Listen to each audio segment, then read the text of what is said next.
بسم اللہ الرحمن الرحیم۔ معزز خاتم حضرات، جسم فروشی کا لفظ بولنا تو دور کی بات ہے، سوچنے سے ہی انسان کراہت کرتا ہے، لیکن یہ مکروہ دندہ ہر دور میں ہوتا رہا ہے۔ اللہ تعالیٰ نے ہمیں ایسی تعلیمات عطا فرمائی ہیں جن کے ذریعے اس مکروہ دندے کا مکمل خاتمہ ہو سکتا ہے۔ جو آیت مبارکہ کا ٹکڑا آج ہم پڑھ رہے ہیں اس کا تعلق اسی موضوع کے ساتھ ہے کہ عورت کو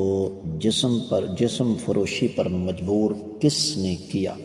معمول کے مطابق سب سے پہلے آیت مبارکہ کی تلاوت کرتے ہیں۔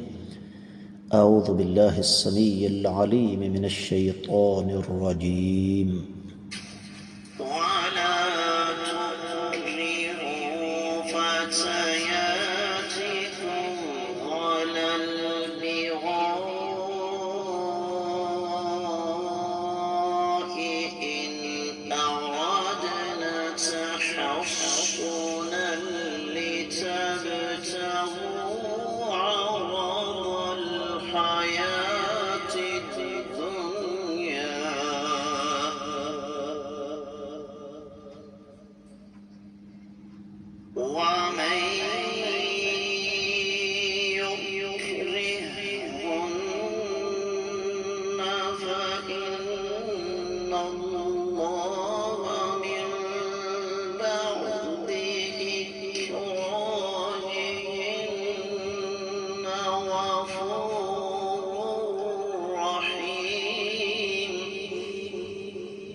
معزز خاتم حضرات، رب کائنات کی پاکیزہ کتاب قرآن مجید 18واں پارہ، سورہ مبارکہ کا نام النور اور آیت مبارکہ ہے 33ویں، جس کے ساتھ سفر کرتے ہوئے آج ہمیں چوتھا دن ہے، اور دن چوتھا ہے لیکن موضوع تیسرا ہے اس آیت مبارکہ کا۔ آپ کو اچھی طرح پتہ ہے کہ پہلے ہم نے اس موضوع پر بات کی پہلے حصے میں کہ اگر نکاح کی سقط نہیں ہے تو کیا کیا جائے۔ پھر اسی میں دوسرا حصہ ہمارے سامنے آیا کہ آزادی کا معاہدہ اگر کوئی غلام کرنا چاہے تو اس کی شرائط کیا ہیں۔ یہاں تیسرا حصہ ہے ہمارے سامنے جس کا تعلق دنیا کے قبیح ترین پیشے کے ساتھ ہے، اور شریعت سختی سے اس سے منع کرتی ہے۔ معمول کے مطابق ہم سب سے پہلے آیت مبارکہ کے ان الفاظ کا لفظی اور بامحاورہ ترجمہ کرتے ہیں۔ رب کائنات ارشاد فرماتے ہیں وَلَا تُكْرِهُوا، اور نہ تم مجبور کرو فتياتكم، اپنی لونڈیوں کو، علی البغاء، بدکاری پر، ان اردنا، اگر وہ چاہتی ہیں، تحصنا، پاک باز رہنا، لتبتغوا، تاکہ تم تلاش کر سکو، عرض الحیات الدنیا، دنیا کی زندگی کا مال و متاع، وَمَن يُكْرِهْهُنَّ، اور جو ان کو مجبور کرے فَإِنَّ اللَّهَ پس اللہ رب العزت من بعد اکراہہن ان کو مجبور کرنے کے بعد غفور الرحیم بخشنے والا مہربان ہے۔ با محاورہ ترجمہ سماعت فرمائیے گا۔ اور اپنی لونڈیوں کو بدکاری پر مجبور نہ کرو اگر وہ پاک دامن رہنا چاہتی ہیں۔ اگر تمہاری لونڈیاں پاک دامن رہنا چاہتی ہیں تو انہیں دنیا کی زندگی کے فائدے کی غرض سے بدکاری پر مجبور نہ کرو، اور جو انہیں مجبور کرے تو رب کائنات ان پر جبر کے بعد بخشنے والے مہربان ہیں۔ امام ابن کثیر رحمۃ اللہ علیہ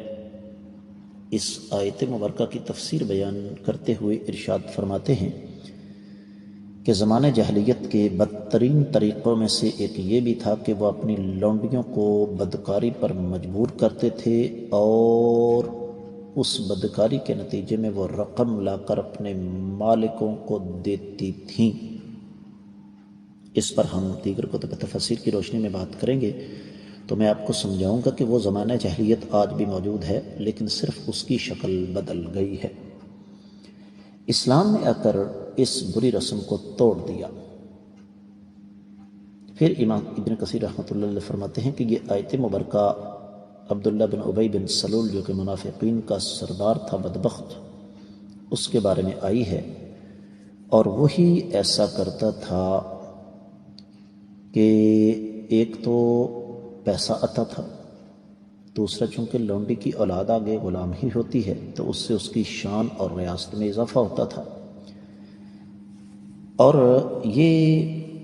اپنی ایک لونڈی تھی جس کا نام بعض روایات میں معاذہ اور بعد میں مسیکہ آتا ہے، وہ انکار کرتی تھی۔ زمانہ جاہلیت میں تو یہ کام چلتا رہا، اس بیچاری کی ناجائز اولاد بھی ہوئی، لیکن اسلام لانے کے بعد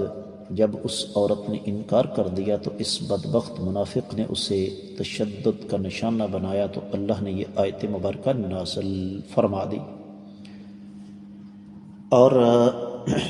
یہ بھی امام ابن کثیر رحمۃ اللہ علیہ نے تذکرہ کیا ہے کہ ایک قریشی قیدی عبداللہ بن ابی کے پاس تھا، وہ چاہتا تھا کہ یہ قریشی قیدی اس کی لونڈی سے بدکاری کرے، اور وہ لونڈی مسلمان ہونے کی وجہ سے حرام کاری سے بچتی تھی، تو اس نے بدبخت نے پھر اس عورت کو تشدد کا نشانہ بنایا۔ اللہ نے یہ آیت مبارکہ نازل فرما دی۔ اور یہ بھی امام ابن کثیر رحمۃ اللہ علیہ نقل فرماتے ہیں کہ منافقین کا یہ سردار اپنی لونڈی کو مہمانوں کی اس خاص خدمت کے لیے بھیجا کرتا تھا، تو اسلام کے بعد اس نے جب لونڈی سے یہ مطالبہ کیا تو اس نے انکار کر دیا، اور اس لونڈی نے پھر سیدنا ابو بکر صدیق رضی اللہ تعالیٰ عنہ سے اپنی مصیبت بیان کی، تو صدیق کائنات رضی اللہ تعالیٰ عنہ نے یہ بات آقا علیہ الصلوۃ والسلام تک پہنچائی، تو آپ نے فرمایا کہ اس لونڈی کو اس کے پاس نہ بھیجو۔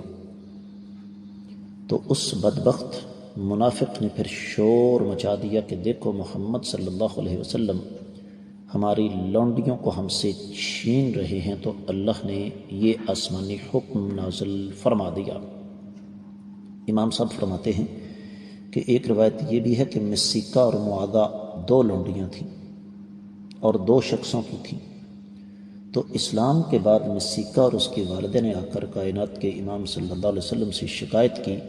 تو رب کائنات نے یہ آیت مبارکہ نازل فرما دی۔ پھر امام ابن کثیر رحمۃ اللہ علیہ فرماتے ہیں کہ اگر رب کائنات نے فرمایا ہے کہ ان ارادنا تحسنا، اگر وہ پاک دامنی چاہتی ہیں، اس کا مطلب یہ نہیں کہ اگر وہ پاک دامنی نہیں چاہتی تو یہ جائز ہے۔ اس وقت حالات کے پیش نظر اللہ نے یہ حکم نازل فرمایا۔ اور حدیث میں آتا ہے، صحیح مسلم کی حدیث امام ابن کثیر رحمۃ اللہ علیہ لے کر آئے، 1568ویں حدیث ہے کہ بدکاری اور کاہن کی اجرت سے آقا علیہ السلام نے منع فرمایا، اور ایک اور حدیث جو کہ صحیح مسلم میں ہی ہے، ابن کثیر رحمۃ اللہ علیہ لے کر آئے ہیں کہ بدکاری اور کتے کی قیمت سے آقا علیہ الصلوۃ والسلام نے منع فرمایا۔ پھر امام صاحب فرماتے ہیں کہ رب کائنات کی طرف سے یہ ایک چھوٹ آ گئی کہ اگر کوئی لونڈی کا مالک زبردستی اپنی لونڈی کو مجبور کرتا ہے تو گناہ گار مالک ہوگا، لونڈی نہیں ہوگی، بلکہ سیدنا عبداللہ بن مسعود رضی اللہ تعالی عنہ ارشاد فرماتے ہیں کہ وَإِسْمُهُنَّ عَلَى مَنْ أَكْرَهَهُنَّ، کہ گناہ اس پر ہے جس نے ان لونڈیوں کو مجبور کیا۔ سنن ابن ماجہ کی ایک روایت جو کہ 2043 میں ہے، شیخ البانی رحمہ اللہ نے اس کو صحیح قرار دیا، امام ابن کثیر رحمۃ اللہ علیہ لے کر آئے ہیں کہ آقا علیہ السلام نے فرمایا اللہ نے میری امت کی خطا، بھول اور جن کاموں پر ان کو مجبور کیا جائے، ان پر زبردستی کی جائے، ان سے درگزر فرما دیا ہے۔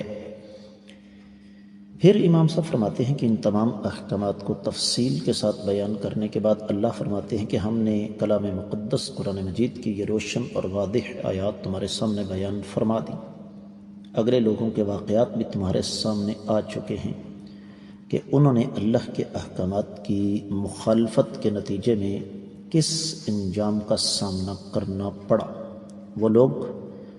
صرف کہانیاں بنا دیے گئے، افسانے بنا دیے گئے اور آنے والوں کے لیے نمونہ عبرت بن گئے، تاکہ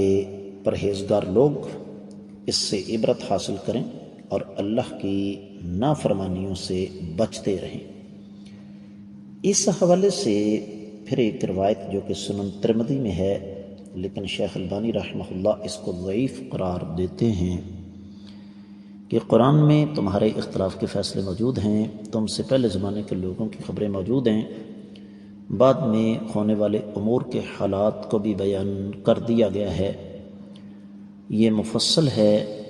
جو اسے لاپرواہی سے چھوڑ دے گا اللہ اسے برباد کر دیں گے، اور جو اس کے سوا دوسری کتابوں میں ہدایت تلاش کرے گا اللہ اسے بھی گمراہ کر دیں گے۔ تفسیر ابن کثیر میں جو کچھ بیان ہوا وہ اتنا ہی۔ دیگر کتب تفسیر میں اس آیت مبارکہ کے حوالے سے کیا کچھ فرمایا گیا ہے، اس پر تو معزز خواتین و حضرات ہم بات کریں گے آنے والے سبق میں، لیکن یہاں پر جاتے جاتے ایک سوال ضرور میں چھوڑنا چاہوں گا، ایک سوال ضرور آپ کو پوچھنا چاہوں گا کہ آج اسلام کے روشن چہرے پر آلودگی کا زہر ملنے والے بد نصیب، بلکہ اس سے بھی آگے جا کے لعنتی ہیں، جو اسلام کے روشن چہرے کو خراب کرنا چاہتے ہیں، ان سے ایک سوال ہے کہ پوری دنیا میں یہ جو لاکھوں کی تعداد میں ڈیٹنگ ویب سائٹس ہیں یا پورن ویب سائٹس ہیں جہاں پر باقاعدہ آن لائن بکنگ کر کے عورتوں سے بدکاری کروائی جاتی ہے، یہ کس دین کی تعلیم ہے؟ یہ کام کون کر رہا ہے؟ اسلام تو ایسی تعلیمات کی اجازت نہیں دیتا۔ آج لونڈیوں کے موضوع پر بات کر کے اسلام کے چہرے کو لودہ کرنے کی بجائے ان لوگوں کو اپنے دامن کی طرف دیکھنا چاہیے۔ آج کے سبق سے اجازت دیجیے۔ السلام علیکم ورحمۃ اللہ وبرکاتہ۔